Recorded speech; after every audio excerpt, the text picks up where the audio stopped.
Hello everyone, and welcome to the next video in my grade 10 geography series for my students. In this video we're going to take a closer look at tectonics. In the last video we looked briefly at land formation processes, so what the structure of the earth was, a little bit on continental drift. We talked about Pangea and the idea that the earth is always in motion, and the word tectonics was defined. But now in this video we're going to get into a bit more detail. We're actually going to take a look at what the tectonic plates are.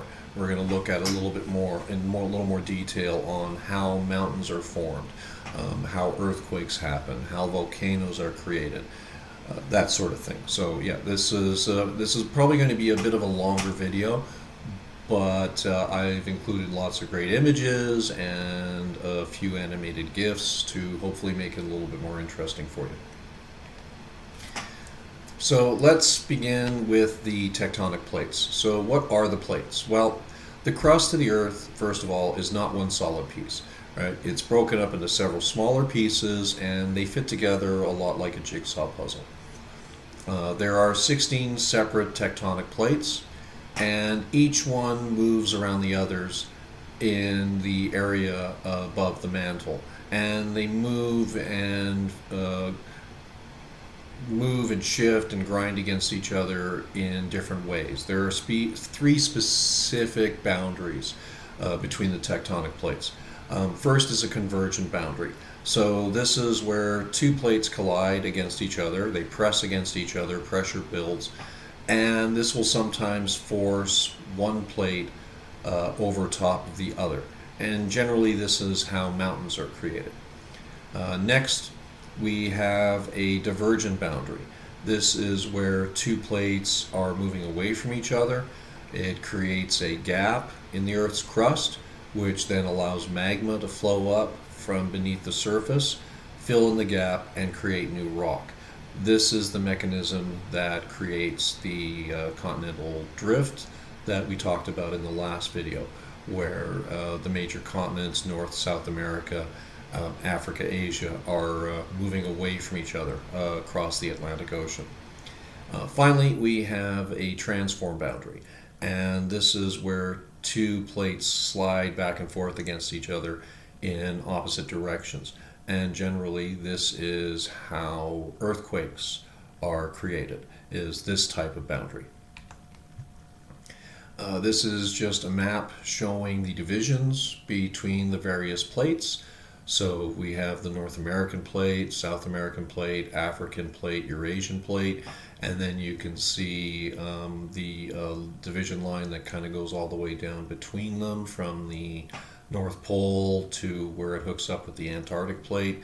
And this is the divergent boundary I was talking about. So this is the area where the continents are moving apart from each other along. We also have the smaller Nazca plate and Cocos plate and Philippine plate, rather substantially sized Antarctic plate and Australian plate, and a few others. Now, the sixth ocean. So the last few years there's been evidence to suggest that the continent of Africa is actually starting to split, and a large section of it is breaking away to the east. This evidence includes cracks and rifts that are appearing in the ground and getting slowly deeper and longer over time. There's also an increase in volcanic and earthquake activity along this new rift, this new crack.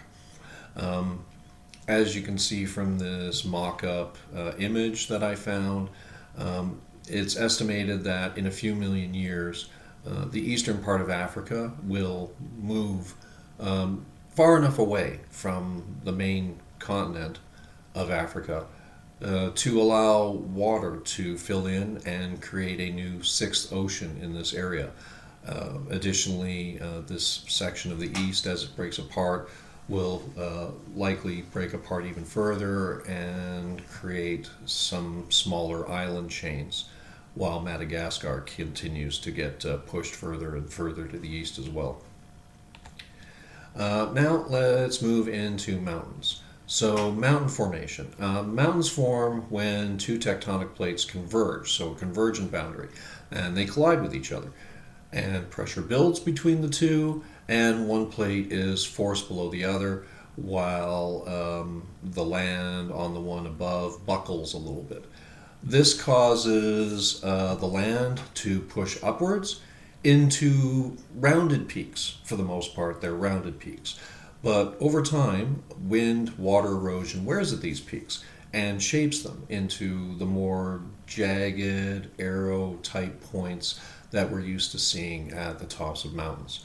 Now, where these plates converge, it's not a start and stop process. They continue to press against each other.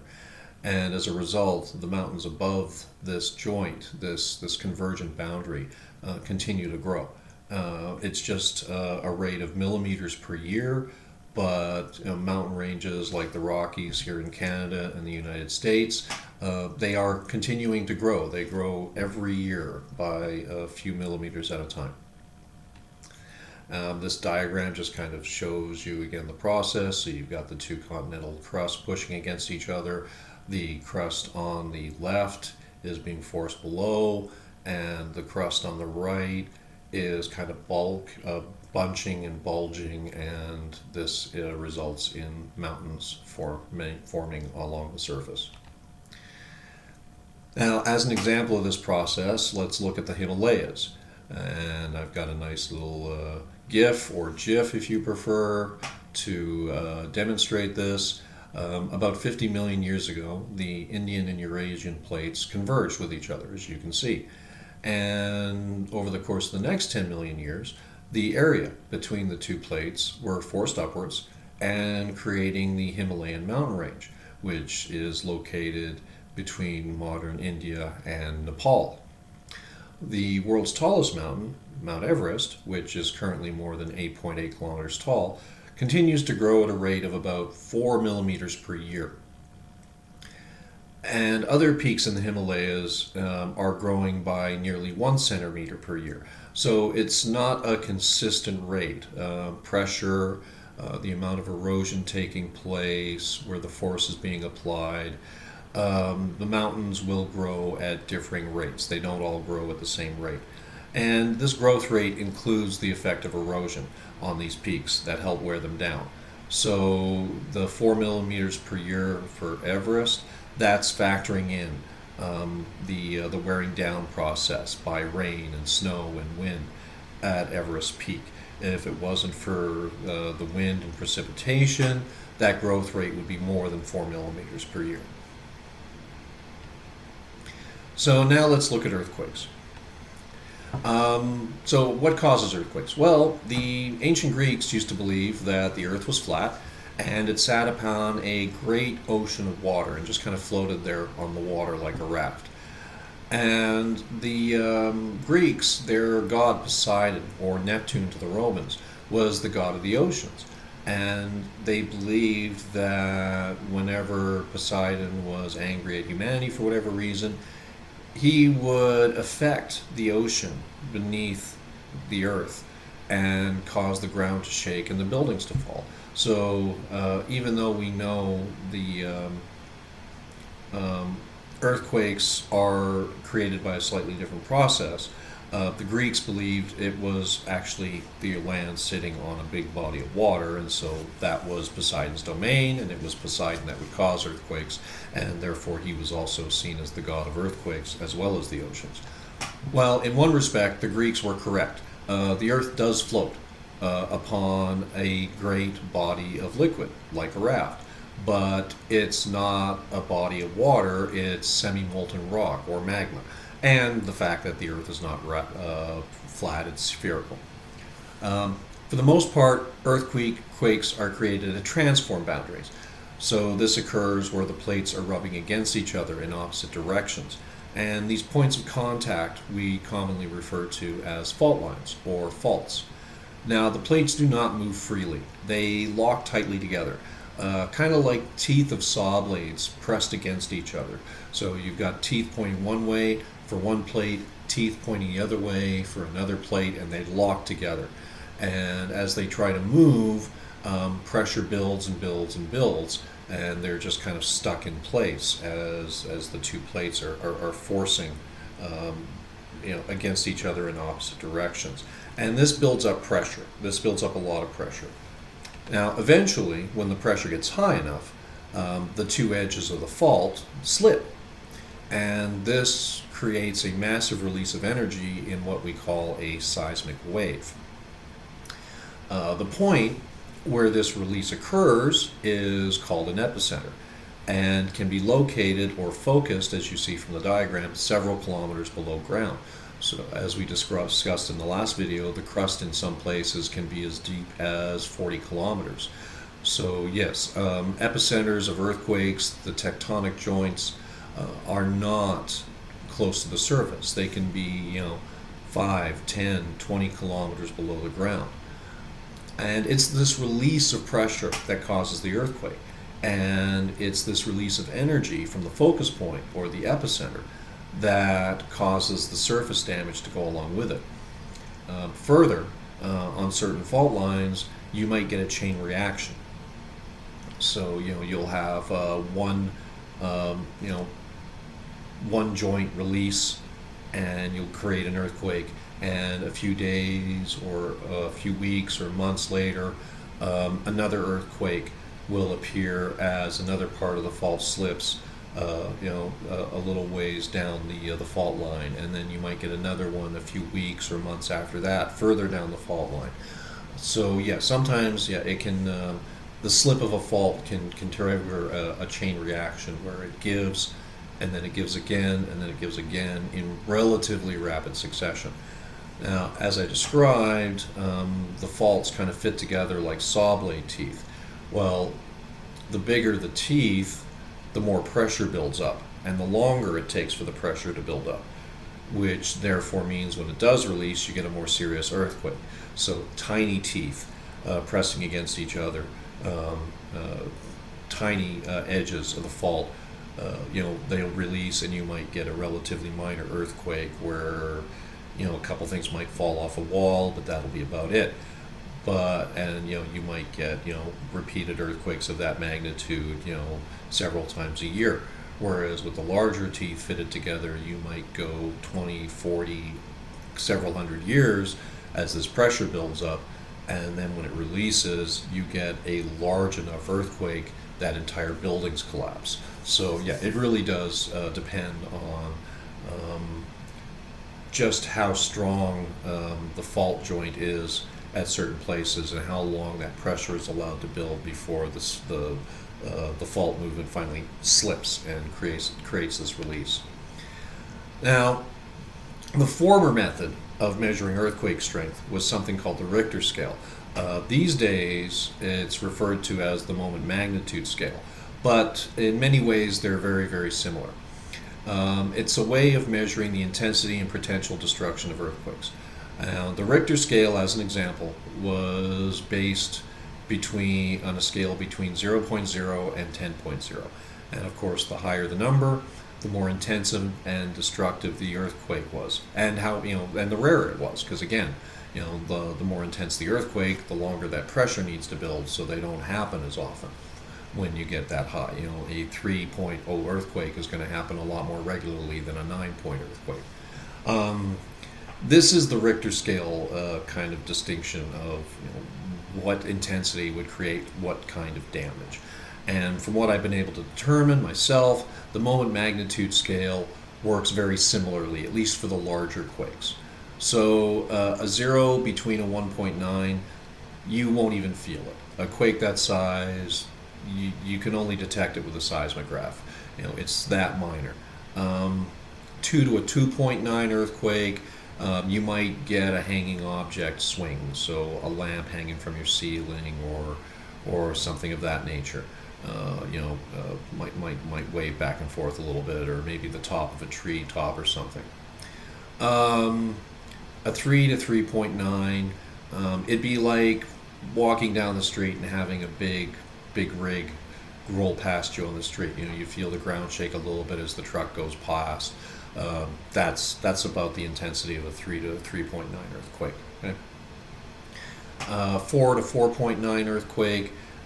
This will possibly break windows or cause small objects to fall off, you know, shelves, you know, books and ornaments and things to fall off shelves, or your dresser or mantle or whatever you happen to have.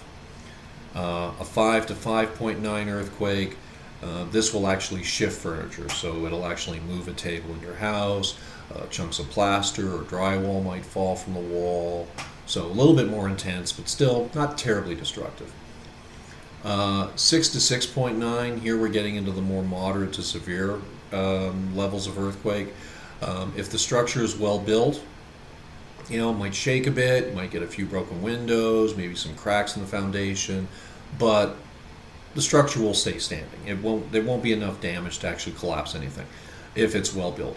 If it's not so well built, well, then yeah, a smaller, not so well built building or house would probably collapse in a 6.9 earthquake and the roof would cave in or something like that. A 7 to 7.9, buildings are actually shifted from their foundation. You'll actually see cracks appear in the earth in the area, and underground pipes, sewage, water pipes will likely snap and cause problems.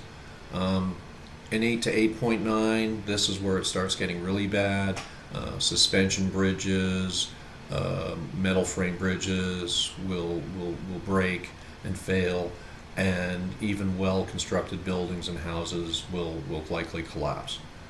And then you get your 9 and over, so your 9.0 to 10.0 earthquakes, almost total destruction. Very little is going to survive, and you'll actually see the ground move in waves, like ripples on an ocean. That's how intense a 9 to 10 magnitude earthquake is. You could actually see the earth move in a ripple as it's passing, as the shock wave, seismic wave is passing below you.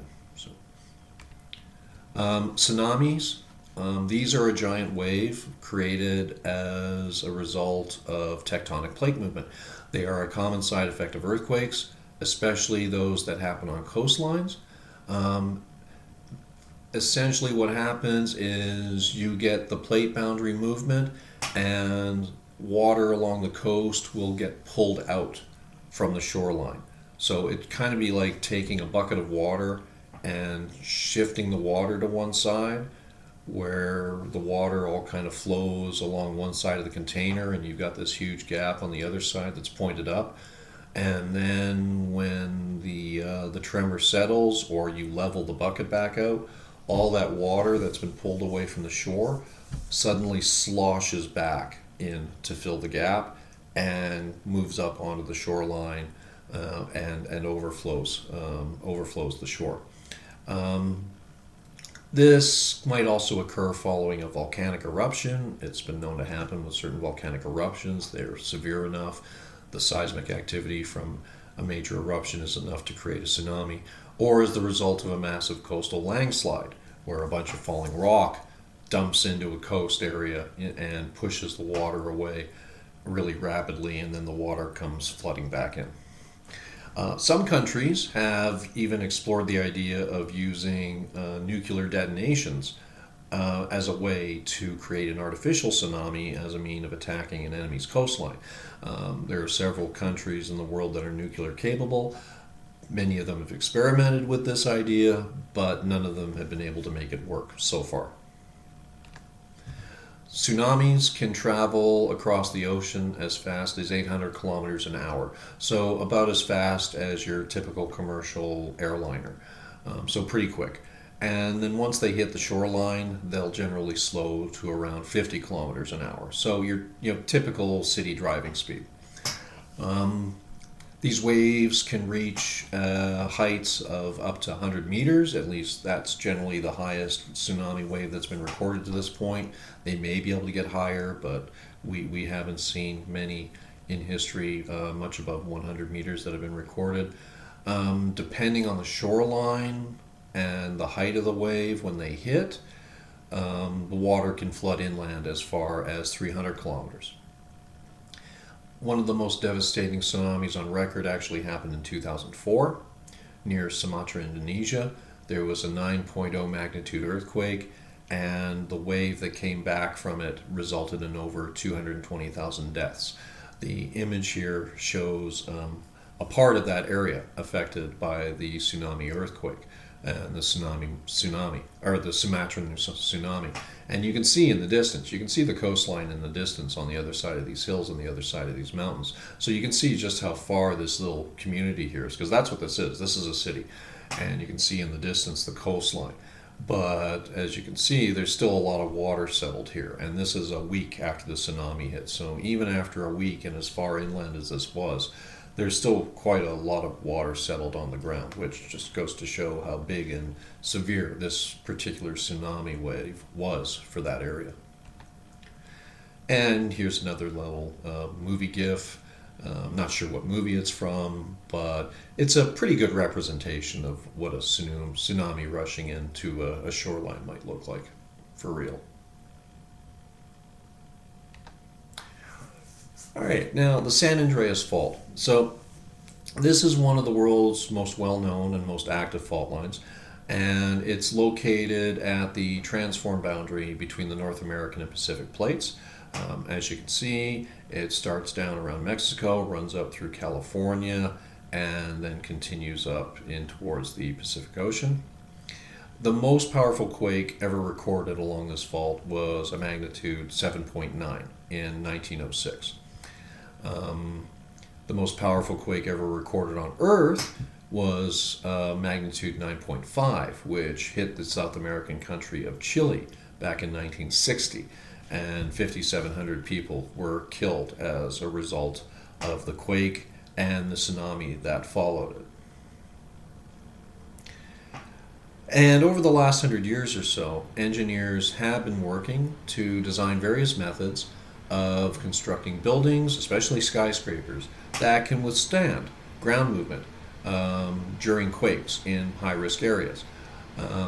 Now, where conventional buildings use firm joints and supports to provide structures, like maybe thick concrete beams or supports with rebar in them, quake-proof buildings tend to be made of multi-sectional supports. So rather than have it as one solid piece, it'll be several smaller pieces fitted together that will move slightly as the ground shakes.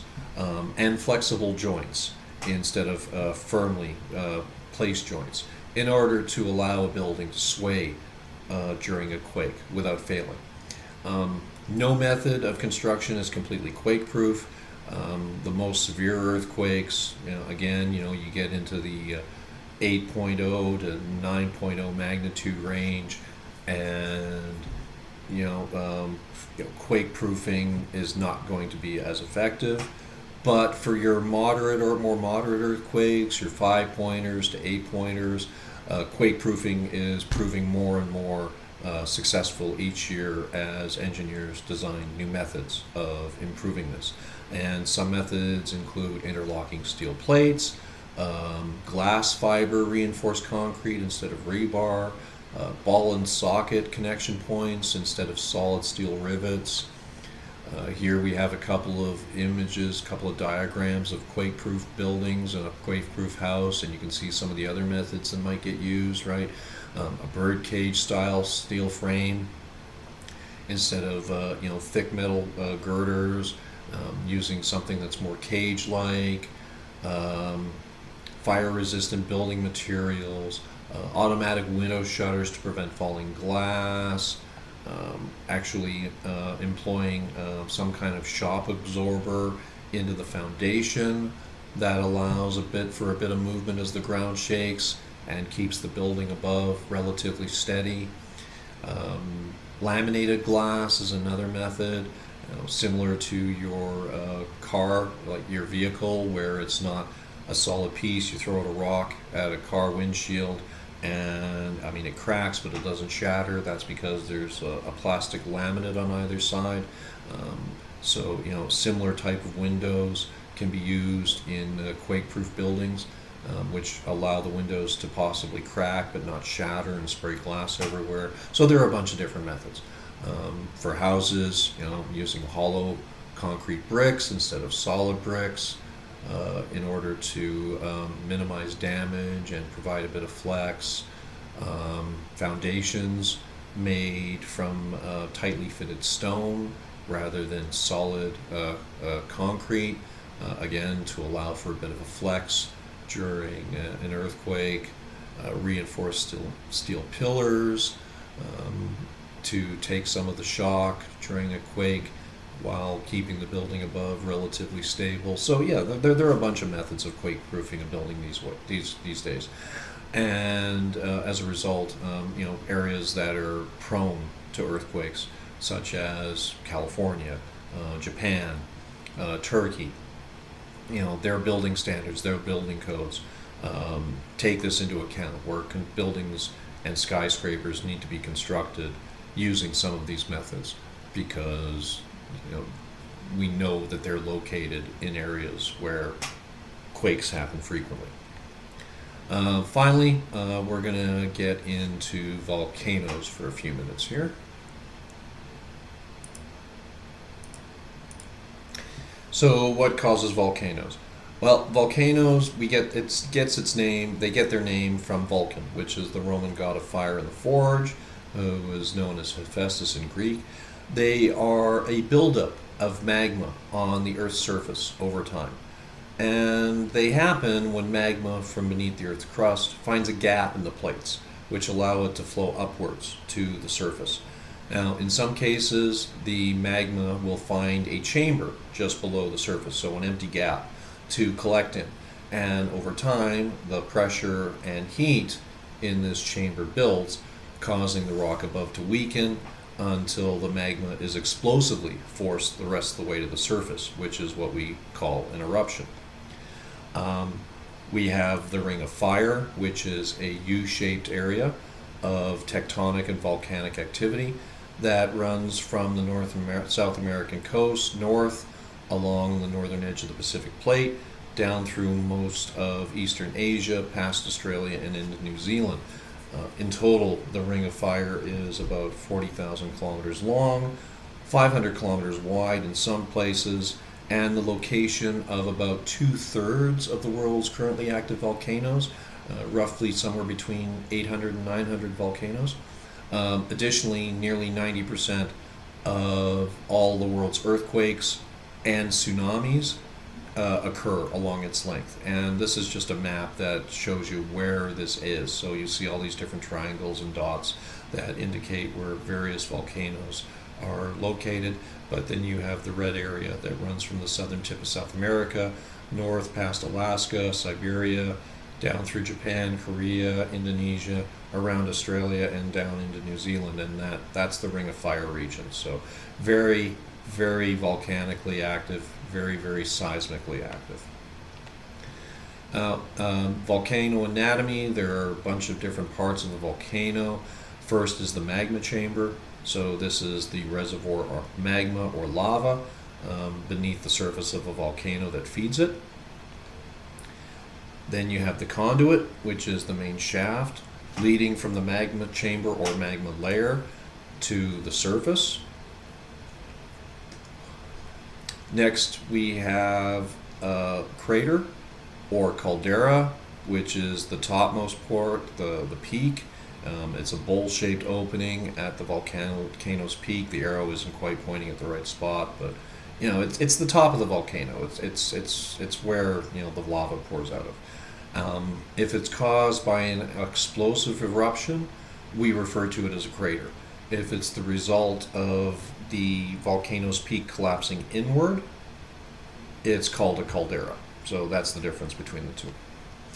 Next, we have a vent, which is a branch of magma that comes outward from the main conduit, and vents may also breach the surface or sides of the volcano and cause lava flows or be the source of an eruption on their own. We have the flank, which is the exterior sides of a volcano.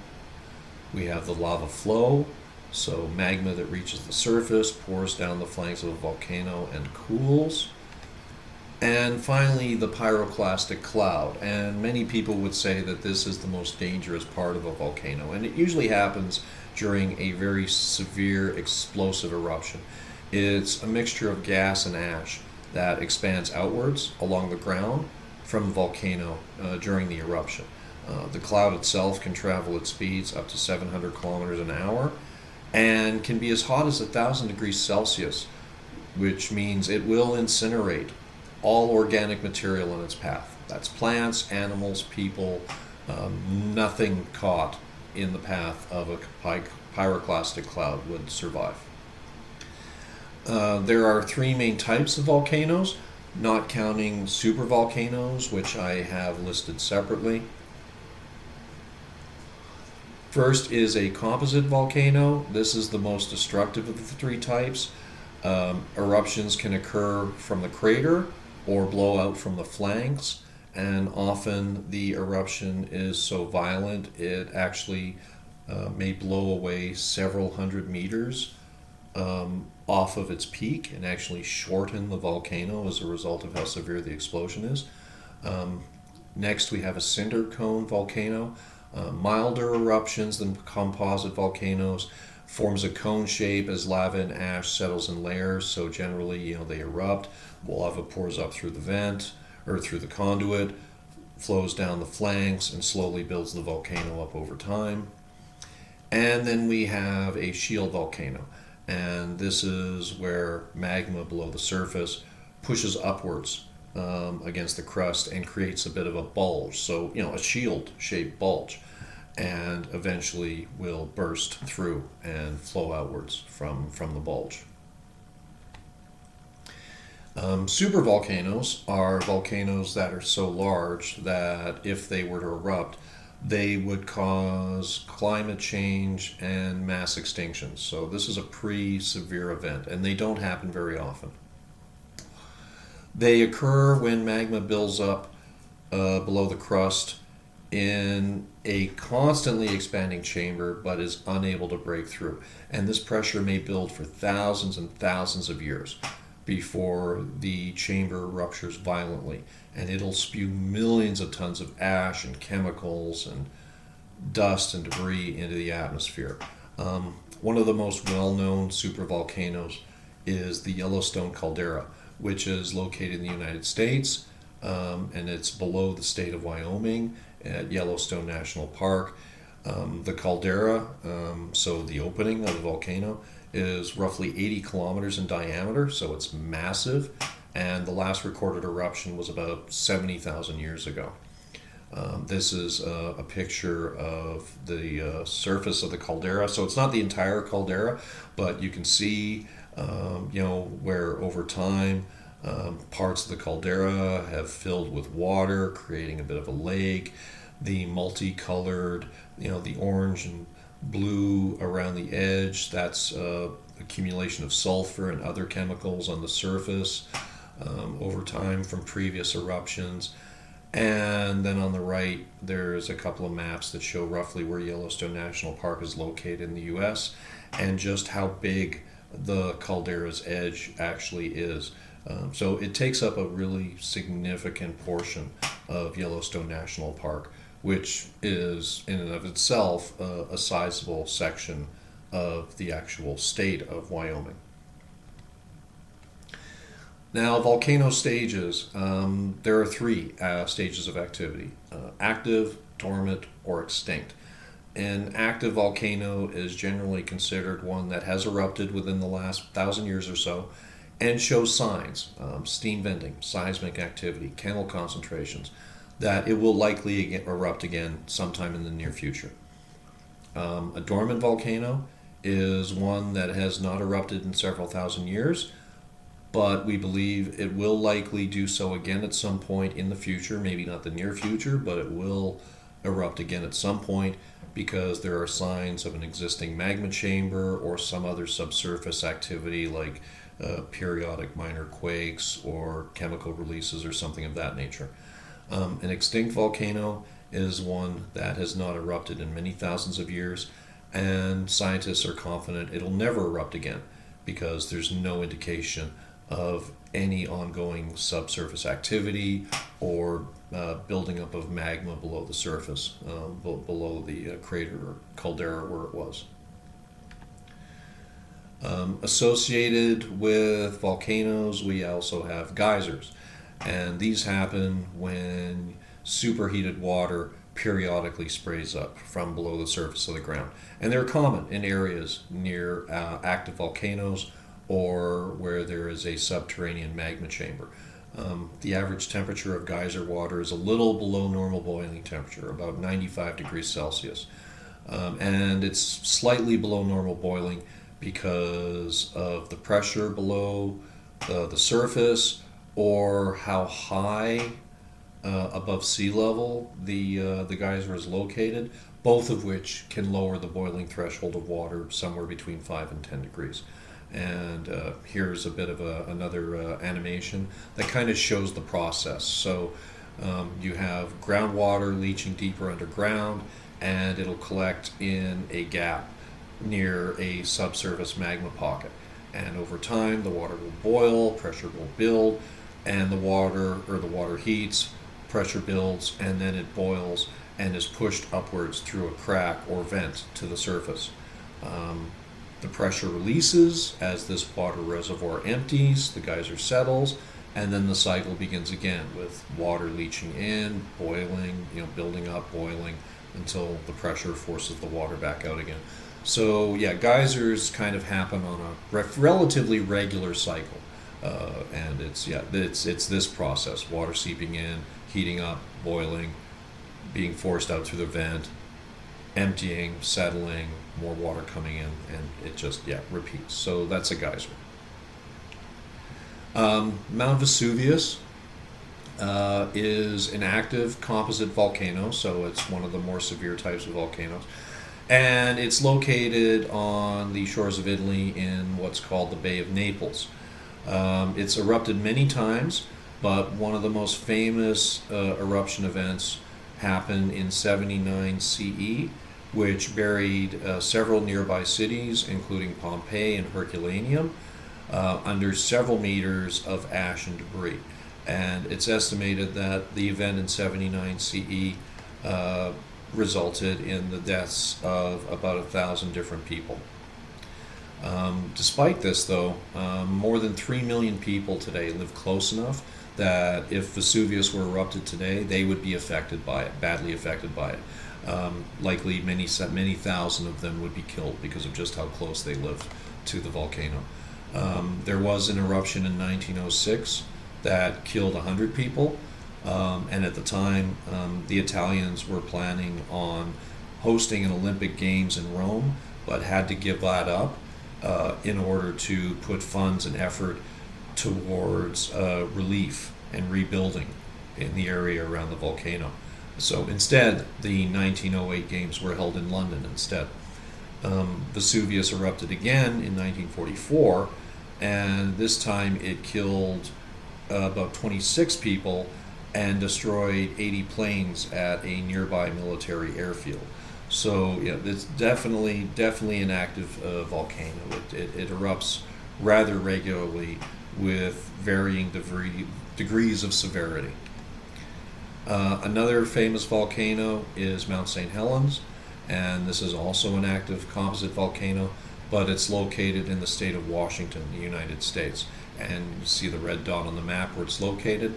It's about 530 kilometers south of Vancouver, BC. On May 18, 1990, it erupted so violently that the top 400 meters of the mountain was completely blown away, leaving a 1.5 kilometer wide crater in the top of the mountain. In total, 57 people died from this eruption. 200 homes, 47 bridges, 24 kilometers of railway, and 300 kilometers of highways were completely destroyed. The eruption also leveled 600 square kilometers of forest around one side of the mountain, killing all the wildlife in that area.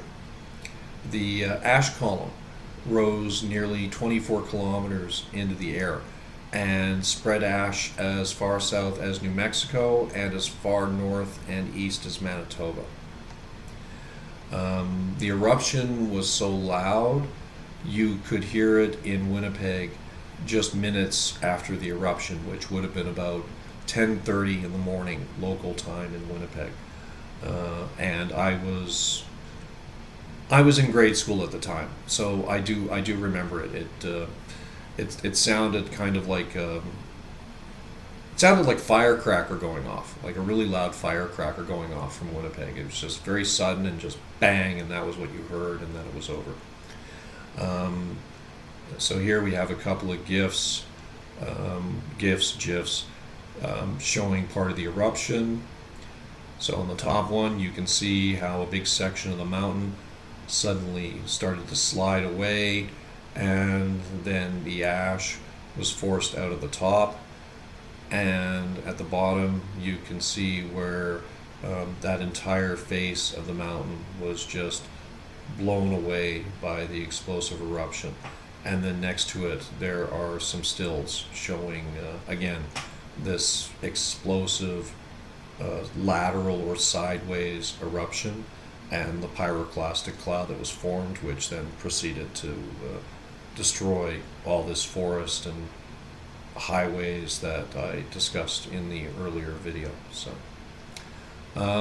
So yeah, there you have it. There's our unit on tectonics. So yeah, mountain creation, tectonic plates, earthquakes, volcanoes, tsunamis, some of the more famous events that have happened. There have been plenty more major earthquakes and volcanoes in the world's history, but these are the ones I chose to focus on for my course, generally because of personal interest more than anything else.